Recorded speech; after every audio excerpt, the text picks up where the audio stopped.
देवताओं को सांत्वना दी है। देवता लोग सभी वापस चले आए हैं और इधर अवध में महाराज दशरथ राज्य करते हैं। 3 रानियां हैं, कौशल्या, कैकेयी, सुमित्रा। भगवान की ऐसी दया दृष्टि, किसी के उधर से बेटा ने जन्म नहीं लिया। लेकिन महाराज दशरथ भी ऐसे 10 इंद्रियों को अपने वश में रखते हैं, कभी मन में ये ख्याल नहीं आने दिया कि मेरे घर में कोई बेटा नहीं है। कभी सोचा भी नहीं, विचार भी नहीं किया। प्रजा को ही पुत्र के समान वात्सल्य देते हैं, प्रजा को ही अपना पुत्र समझते हैं महाराज दशरथ। बहुत न्यायप्रिय राजा। अवध उसे कहते हैं सज्जनों जिस राज्य में कभी भी किसी की अवैध हत्या न की जाती हो, बिना कारण के कभी किसी को सताया न जाता हो। जब पहले के जो राजा महाराजा होते थे उनके कुछ ऐसे नियम होते थे, पहले के, आज के ना, पहले के राजा यज्ञपति महाराज जी, पहले के राजा जो होते थे अपने घोड़ा पे सवार होके अपने राज्य में घूमा करते थे। देखते थे कोई हमारे राज्य में दुखी तो नहीं, और कोई दुखी नजर में आ जाए तो उसकी मदद करते थे पहले के राजा। पहले के राजाओं में आज के राजाओं में जमीन आसमान का क्या ठीक उल्टा हो गया, विपरीत हो गया।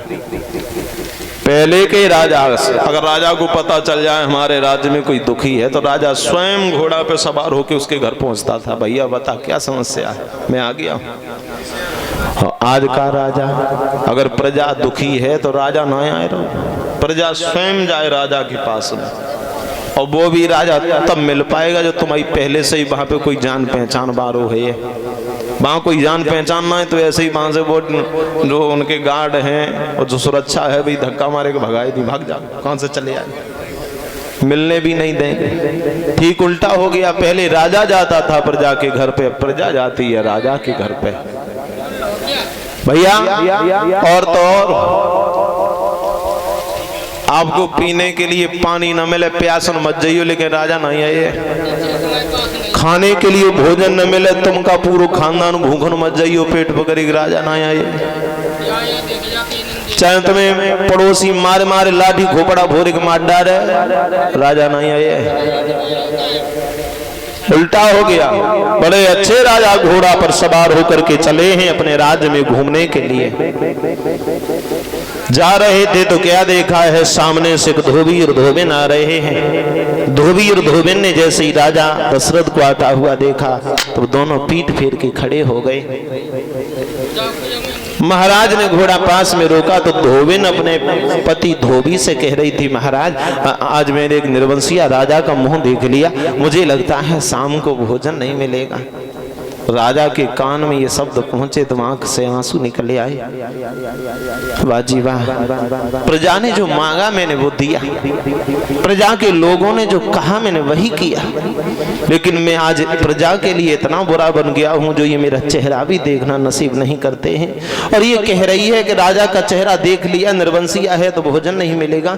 क्या मैं इतना बुरा हो गया हूं जो मेरा चेहरा देखने के बाद में मेरी प्रजा को भूखा सोना पड़ता है?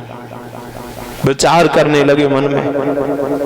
राजा ने कभी मन में नहीं सोचा था कि मेरे घर में कोई बेटा नहीं है। बेटा था तो नहीं, लेकिन विचार कभी नहीं आने देते थे। लेकिन आज तुलसी बाबा जी कहते हैं, सोच में पड़ गए महाराज दशरथ, तो एक बार भूपति मन माही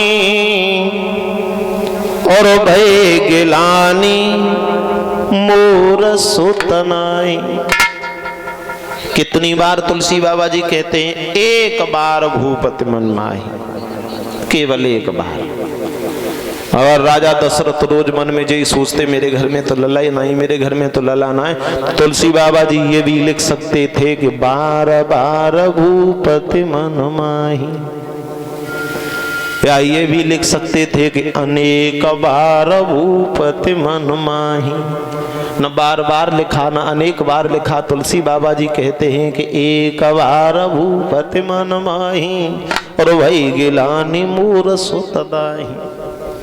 आज ये सब इसलिए हो रहा है क्योंकि मेरे घर में कोई बेटा नहीं है, और बेटा मेरे घर में होता तो प्रजा के लोग हमसे ऐसी बातें नहीं करते।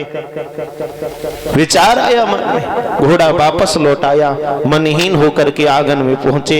रानियों ने देखा, हाथ पकड़ के अंदर ले गए और पूछने लगी, श्रीमन आप जब इधर से गए थे तो चेहरा आपका खिला हुआ था, उधर से जब वापस लौट के आए तो ये चेहरा मुरझाया हुआ काहे को है? बोला ना कि किसी कारण से प्रियतम प्यारे हार गई तन की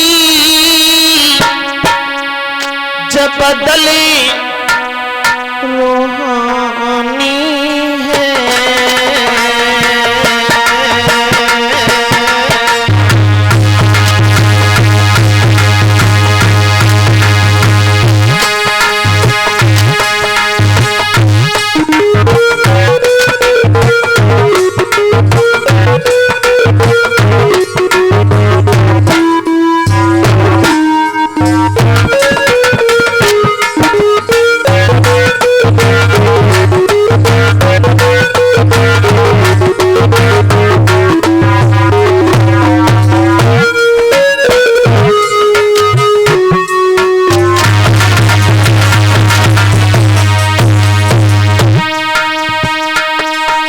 बैठी महारानियां बोला ना,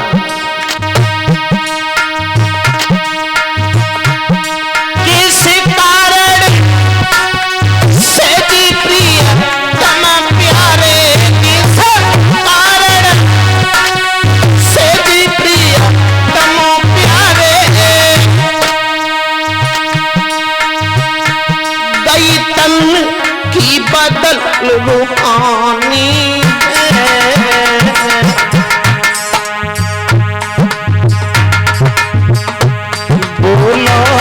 खोलो दिल की खोलो,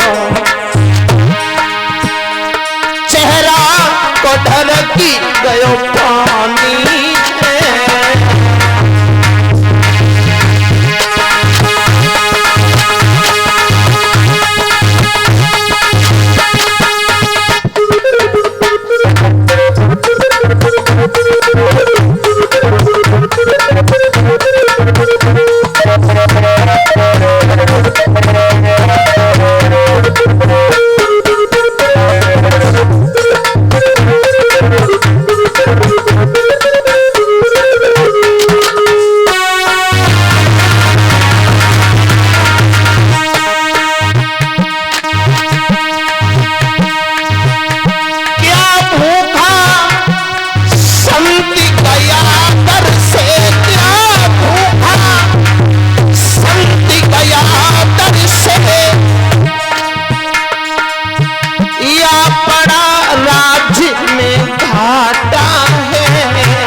क्या कोई भूल बनी हमसे, क्या कोई भूल बनी हमसे, चेहरा पे खिंचो सन्नाटा